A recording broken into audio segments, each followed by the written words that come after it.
سفیان بن عیینہ نے علا بن عبد الرحمن سے خبر دی، انہوں نے اپنے والد سے، انہوں نے حضرت ابو ہریرہ رضی اللہ تعالیٰ عنہ سے، انہوں نے نبی صلی اللہ علیہ وسلم سے روایت کی کہ آپ نے فرمایا، جس نے کوئی نماز پڑھی اور اس میں ام القرآن کی قرات نہ کی تو ناقص ہے، 3 مرتبہ فرمایا، یعنی پوری ہی نہیں۔ ابو ہریرہ رضی اللہ تعالیٰ عنہ سے کہا گیا، ہم امام کے پیچھے ہوتے ہیں، انہوں نے کہا اس کو اپنے دل میں پڑھ لو، کیونکہ میں نے رسول اللہ صلی اللہ علیہ وسلم سے سنا،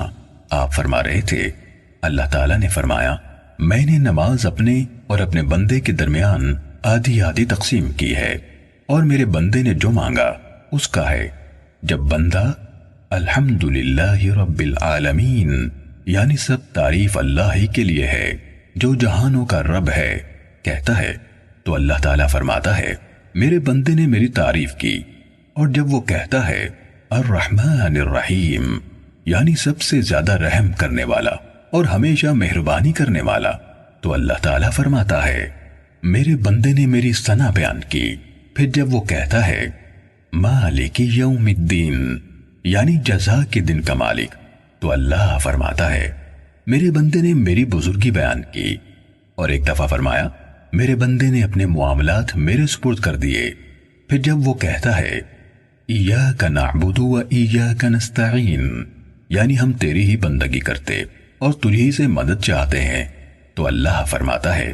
یہ حصہ میرے اور میرے بندے کے درمیان ہے، اور میرے بندے نے جو مانگا اس کا ہے۔ اور جب وہ کہتا ہے اہدنا الصراط المستقیم صراط الذین انعمت علیہم غیر المغضوب علیہم ولا الضالین یعنی ہمیں راہ راست دکھا، ان لوگوں کی راہ جن پر تو نے انعام فرمایا، نہ غضب کیے گئے لوگوں کی ہو اور نہ گمراہوں کی،